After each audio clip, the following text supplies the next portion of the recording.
On this video, we've got the next big release from Awakened Realms, Etherfields, dripping with theme and interesting setting, and one of the best box covers I've ever seen. This has all the potential to be fantastic. The question is, does it live up to the potential, or am I going to be sorely disappointed? Let's find out.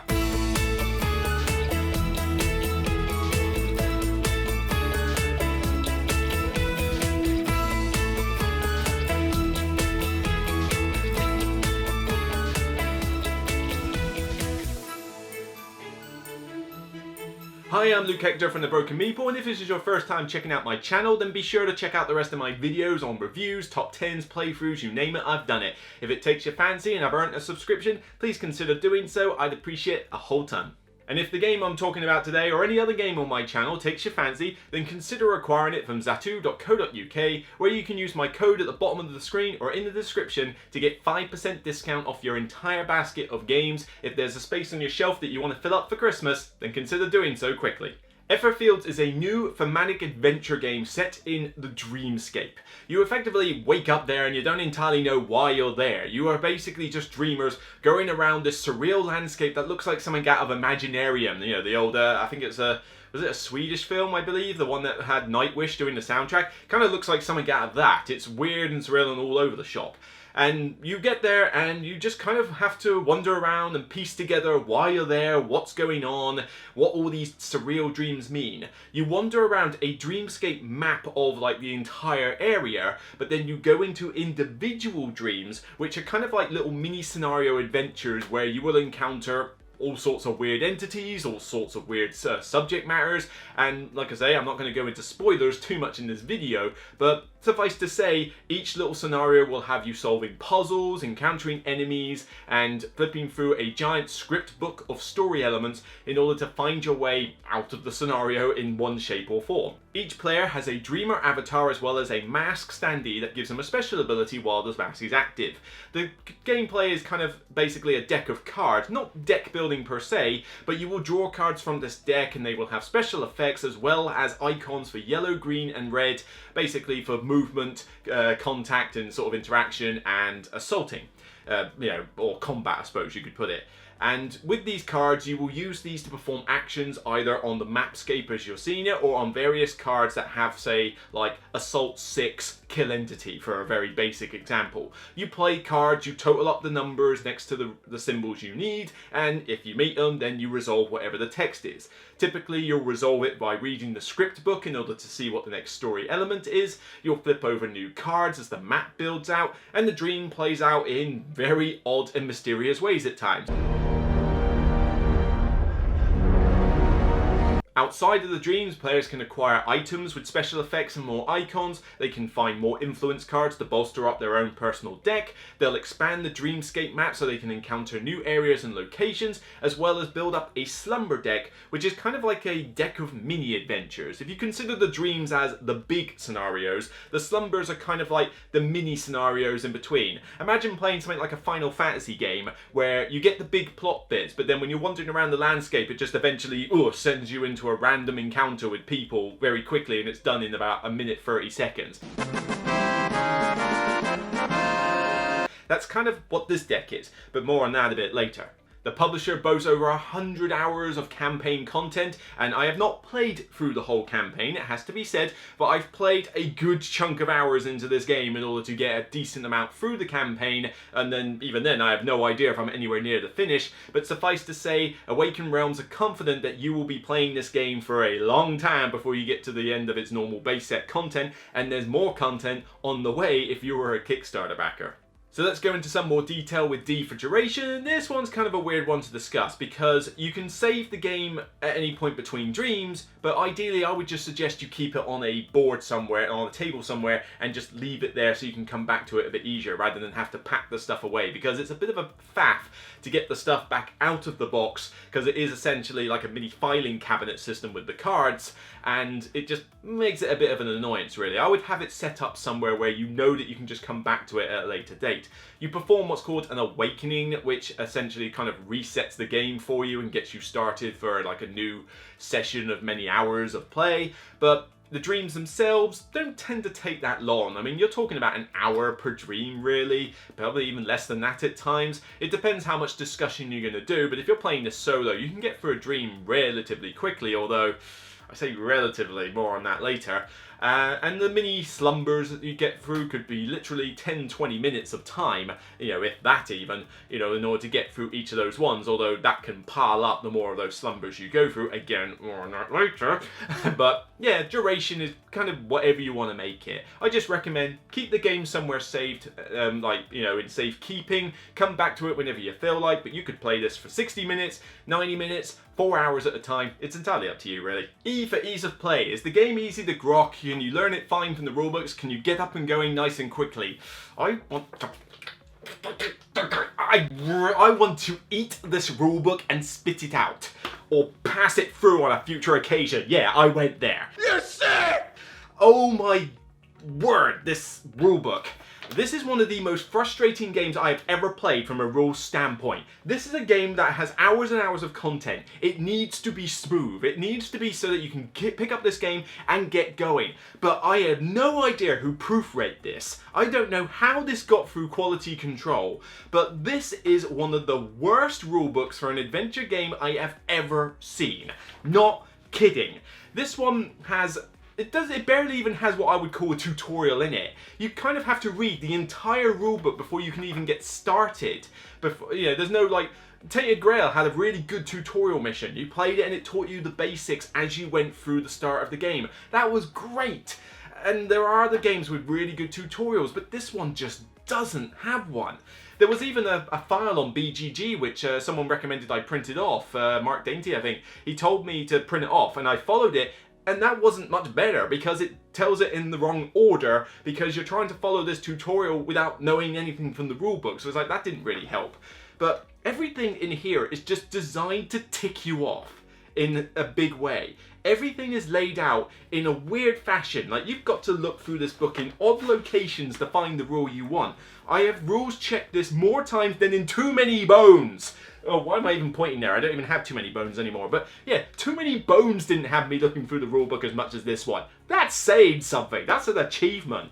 But it's just bad. I've played through God knows how many hours of this game, and I'm not even entirely certain I've been playing it right. It's that bad. You know, there's the reference guide on the back doesn't really help. You've got weird things like morphlings. You've got, you know, different types of actions. You've got different types of cards. All the different influence cards. You've got items, the luck die, the item market. I'm not even entirely convinced I know how the item market works. You know, when you discard an item, does it go back to a storage? Does it go back to the item market? You then have to buy it again. When do you shop for more cards? How could I have been unthought in the 90s and travelled back to... Oh no, I've gone cross-eyed. There's so much in this game that is just bad with the rules. I'm not saying the game is unplayable, but it's going to take you a lot of time and a lot of investment to get through it.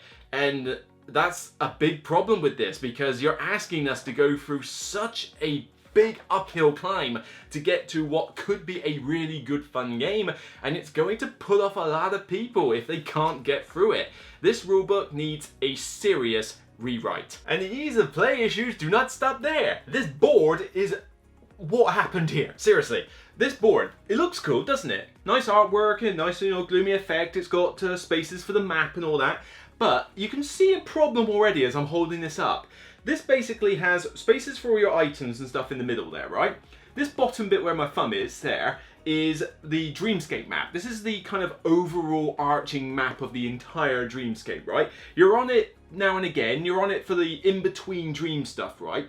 But then the dream stuff takes place on this top map here. It's a portrait board that folds on 3 ways, which means this is a portrait board that has to lay in front of you where when you're not in a dream, you handle the bottom bit, but then when you are in a dream or a slumber, you've got to lean over the entire board to do the top bit. Unless you decide to have it sideways, in which case you've got to read everything sideways. There are people on Board Game Geek, people on Facebook, even Board Game Ramblings, you know, like talk about their channel. Loads of people who have taken a craft knife to this board and severed it in order to put it in 2 bits. Why this board was not designed landscape, I have no idea. You know, I got a playmat as part of the Kickstarter, and I had to basically fold that in half, put it next to the board, and disregard the top half of this board, because I don't want to dare take a craft knife to my stuff. Who didn't think that this would be problematic for people? I mean, you need a pretty good sized table to get this board on in its portrait length, but come on, simple ergonomics, people. I award you no points, and may God have mercy on your soul.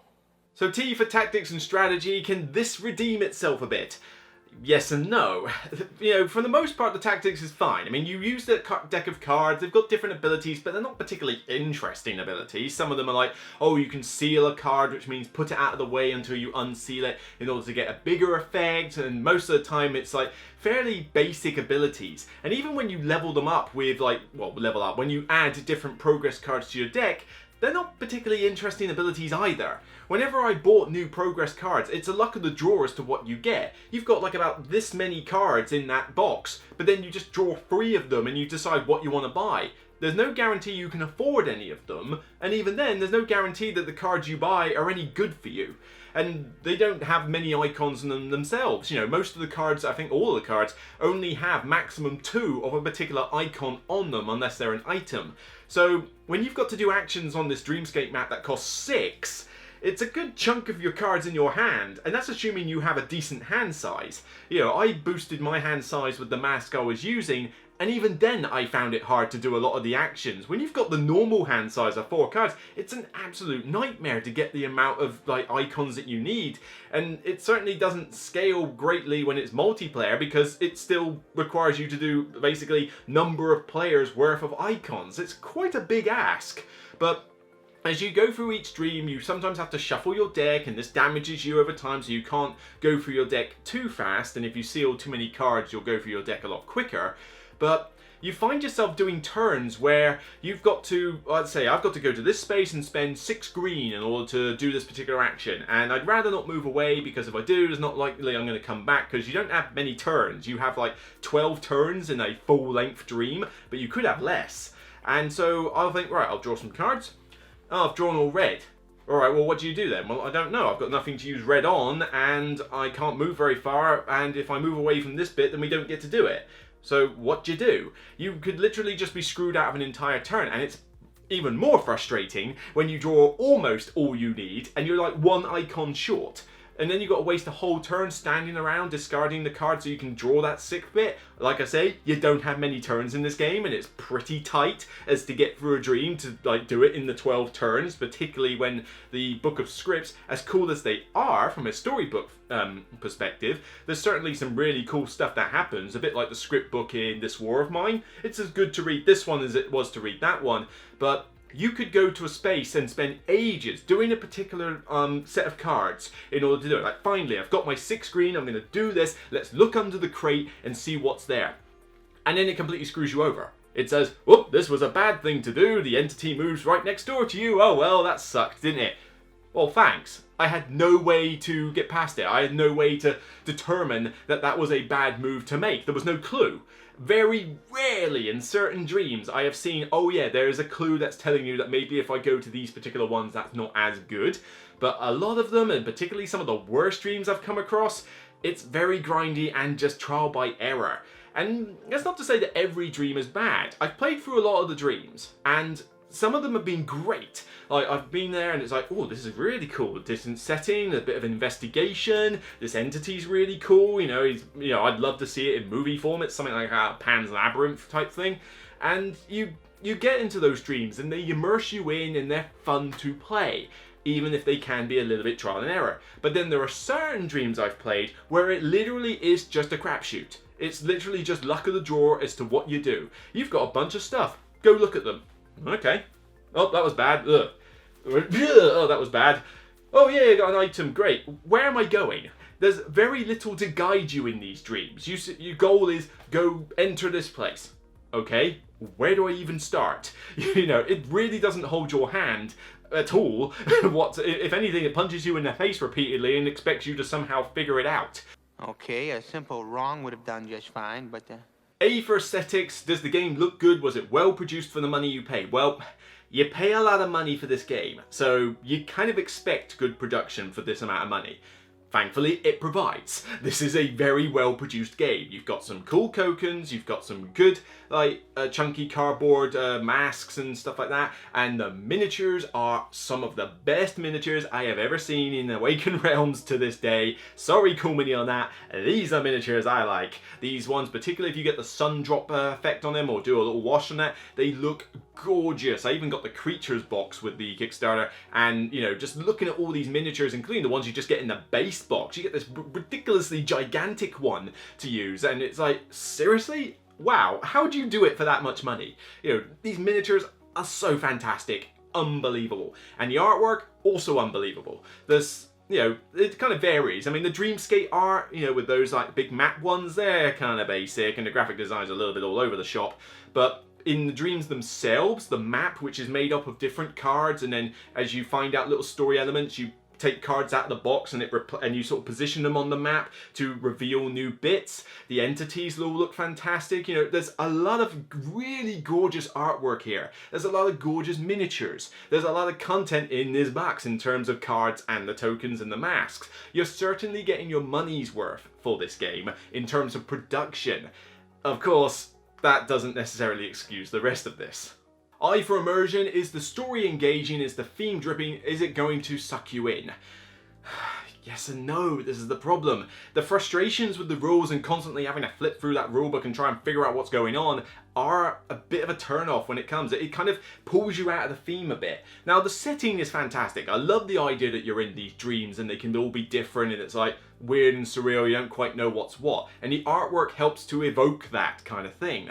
But the issue with the Immersion is the level of grind in this game really pulls you out. I mean, Tainted Grail had grind issues, but I was able to solve most of those with one house rule. Those menhirs that you've got to constantly keep refilling, they got +1 range. Put that house rule in and you'd be surprised how much of the grind is taken out when you can actually move across the map without having to activate about 8 menhirs. But with this one, I'd lose track of how many house rules I need to make up to get through the grind on this. You've got areas where, like I say, you've got the grindy feature of some of those dreams where it's just trial and error. Well, that's not exactly a good thing. But the Dreamscape map and the slumbers are a major turn off from the Immersion, because to go around this Dreamscape map, you effectively just move a token, or a counter or miniature or whatever, from spot to spot. And there's arrows pointing every which way but loose in order to get across this map. For some reason, you can't go backwards. So I can't, if I go to one spot, I can't go back the same way I came. No reason, you just can't. But what ends up happening is, because you have to get keys to unlock certain dreams, you have to then go to specific spots to get the keys. But it costs 2 keys to go in a dream, and you need 1 key every time you go to that spot. So if you don't have any other way of getting keys, of which I eventually found a way to get more keys from an item, but cool blimey, if I didn't have that, I'd go spare. You know, you have to basically loop the loop around a load of these things in order to get the keys. And it's like, well, okay, is that fairly quick? No, it's not, because for most of these locations you go to on the Dreamscape map, you've got to draw fate cards, which basically are mostly bad, you know, bad stuff that happens to you. But you're also drawing slumber tiles, which is the slumber deck. This is kind of like that little mini scenario thing. This changes as the game progresses, and it's cool that it does appear different, but a lot of those slumber tiles are basically mini-enemies. You have a basic slumber map that's like kind of like a arena in a sense, really, by the way it works, and basically every time you draw a slumber tile with another enemy that you've come across, then it comes back and you have to spend maybe about 15 minutes taking it down. You know, several turns of getting the cards needed, have the monster come near you, and then you go, right, 6 red, go kill it, you know, stuff like that. But because you have to draw one of these every time you go to a location, and you might have to visit a good 8 to 10 different spots before you get back to that key bit or the dream you're going to, and you might have to draw a good 7 or 8 fate cards and probably a good 6 or 7 slumber tiles. You constantly rinse and repeat these slumber tiles to ad nauseum levels. Yeah, I've lost track of how many times I've killed the wraith from behind me or whatever it's called. It's just constantly there, and it's like, oh, I've got to do this. All right, fine. Right, go. Well, that's just weakened me a bit because you don't reset your hand between dreams. So every time you go to one of these little mini monsters, you're getting weaker and weaker. So, oh, fine, I'll do it. All right, move to the next spot. Oh, I've got to fight this guy now, right? I know I'm gonna do this, right? Move to this spot. I've got to fight this guy now. Is that, gee, it just constantly grinds you down and down, rinse, repeat, which is not fun. And you could skip some of these slumbers, so it's like, oh cool, there's a skip mechanic, you know, that's nice when it happens. But if you skip these slumber tiles, it will nerf you to such an extent that when you get to the dream, you're going to suck. You're going to like fail it just by sheer lack of cards, or most stuff sealed, or red tokens, the thing that kills you. It's just, it really is not worth skipping these. So you're forced to do them, and that gets repetitive very, very quickly. Well, that was pointless. So L for longevity. Is there enough content in this game for the replay value to be sufficient? Yes, but you gotta consider what I've just been saying already. There is hours and hours of content in this game. That remains to be, that cannot be disputed. There's a ton in here, and if you are one of those people who gets into this game and really enjoys it, like doesn't mind the grind, doesn't mind the punishing nature of it, then great. You're gonna have so much content to go through. This game is gonna keep you entertained for hours and hours, and when new content comes out, like whether it's the stretch goals next year or just more expandable content, then you're never gonna have run out of stuff to do. And that's assuming you don't decide to play through the campaign again and go to locations that you didn't visit, because you will not necessarily go to every spot during your game. There are branching paths and branching decisions that you make, so there is a good amount of replay value here. The problem is, do you want to replay all that grind?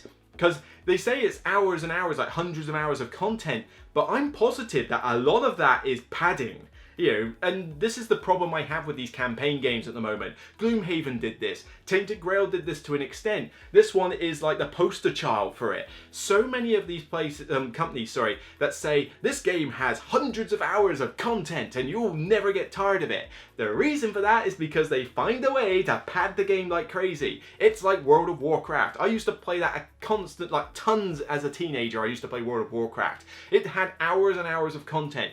But even I'm not blind to the fact that a lot of that content was grinding. Grinding, killing murlocs, killing random goblins, killing pigs for skins in order to get past side quests. That is what padding is, and this game has a lot of it. Moving around that dreamscape is padding. Those slumber tiles that you constantly have to revisit all the time as you keep moving around the dreamscape is padding. Looping the loop all the time when it could have easily just said, oh, you just go to the location or something. It's like, why do you have to go in a loop-the-loop one-way system through this dreamscape? That is padding. And when you got padding, you start to question just how much replay value is in this game, because you've got to conquer all that in order to get to the content that's really good. So in summary, this hurts. This hurts badly. This is a game I looked forward to a ton. I was thinking, oh yeah, this setting's going to be great. I like this War of Mine. No, this War of Mine is still my favourite game from Awakened Realms. Tainted Grail is a second place, and it's still one despite having to put house rules in that I thought was great. I thought that setting was great, the gritty, like King Arthur style thing, and I'm looking forward to future content from that one. But this one I was also looking forward, thinking, oh, something that kind of feels a bit like the Seventh Continent style card system, but with a better setting and better theme, better artwork and such. This could be really, really good. And when I played it at the UK Games Expo as a demo, I was engrossed in it as well, and I thought this could be really good. It's so disappointing that so much is wrong with this game to take me out of it. You know, it does have moments of greatness, it does have wonderful production value, and it does have a ton of content in there. But the problems with the rulebook, the frustrations with the grindy nature of it, the punishing nature of trial and error systems in a lot of these dreams have just put me off wanting to continue this campaign. I've played a fair bit of it, but I still don't know where I am, what I'm doing, the story is disjointed, and I just don't want to put myself through the frustration again every time I set this up. It's like, get the stuff out, right. Let's go, oh, how does this rule work again? Oh, I don't know. Alright, well, let's do this dream. Oh, this dream is pretty cool. Oh, that hurt. Oh, I didn't. Why am I supposed to know this? What am I supposed to do? Oh, I've lost. Oh, well, I guess I could come back to this dream again. Oh, let's rinse, repeat. Set up the cards, right, get this right. Right, gotta find 6 green to do this action, but I need 6 red, or I better discard through cards until I get to that point. You see what I'm getting at here? A lot of frustration for not enough reward. So how to rate this one? This is hard. You know, there are games I hate more. There are games that you will not get me to play because I hate their guts. You know, it's like, oh, these are the 3 out of 10s, 2 out of 10s, 1 out of 10s. 4 out of 10 is below average. 5 is average. 6 is above average. It's hard to place this one because there are moments I really did enjoy in playing this game. Like moments of hope where I thought, yes, come on, if maybe that was just a shaky start. If it carries on like this, I can go for it. But then it has problems. And that is the biggest disappointment of them all. I think Etherfields for me has to get, and when considering the good production value, the amount of content that the game has, the cool setting and the decent bouts of immersion, then I have to give it some props. But then combined with the rubbish rulebook, the constant like immersion grinding, like pulling you out of the system, the fact that the tactics and strategy are not that involved, to be perfectly honest, and just the setup issues and things, I've got to put it in the middle and call this a 5 out of 10. This is an average game at best. But this could have been so great. It hurts more doing this one. You know, I mean, I could rate a game 2 out of 10 and hate the Euro game for like all it's worth. But I probably wouldn't be that disappointed or that hurt by it. This one I am, not just because I put money into the Kickstarter. I mean, that makes no difference. I could have got this as a retail copy, like as a review copy, and still be saying this. But I was expecting so much. This was one of those ones where I thought, let's just jump a little bit on that hype train. Let's just hold on to the side of it as it moves along, and hopefully it will pull through. But I still had reservations, especially when I saw some of the initial reviews that were coming out of it and some of the previews. It's just such a shame. I mean, look at that box cover. Look at the setting. This thing writes itself. This could have been so great. And if it did have a like bona fide fantastic rulebook, one that was easy to follow, no rules queries or FAQs needed, that would have bumped this up so much just by itself. The grindy nature again needed to be fixed. You know, that dreamscape map and the portrait board really did need to be fixed as well to bump it up some more points. But if those things had been fixed, had they been good, this could have been one of the best adventure narrative games I've ever played. Sadly, it's a disappointment and I have no further interest to continue it. You cut me deep, Shrek. You cut me real deep just now. Now, I hope you've enjoyed my content on the Broken Meeple, but I'm not the only video creator out there. We know the big channels. That's great. Watch them to your heart's content. But don't forget about the small creators as well. A few hundred subscribers, a couple of thousand at tops, but these people are just as passionate about the hobby. They put in the effort, and I know firsthand how hard it is to get subscribers. I've been doing this for years, and I'm still just a small player in a big ocean. But these creators deserve your viewing pleasure and support, so why don't you start with this channel and check some out for yourself. Hi, and thank you for watching The Broken Meeple. A little while back, Luke put out a call to action asking some of our smaller content creators to come forward and talk about our channels. So, I'm Johnny and I run a solo board gaming channel called the Hexy Beast. On my channel, I tend to do reviews which are semi-instructional, and I tend to have a very vlog style ending section where I talk about my opinions. I also tend to do some quick unboxing content. As well as that, I like to look at some digital board games. I tend to tailor my content towards a new gamer, so if you've just started in the hobby, you might want to come over to my channel and check it out. Not only that, but I tend to cover some more obscure stuff as well as some of the big hitters. Anyway, I've been Johnny, please come and check out the Hexy Beast, and stay hexy everyone!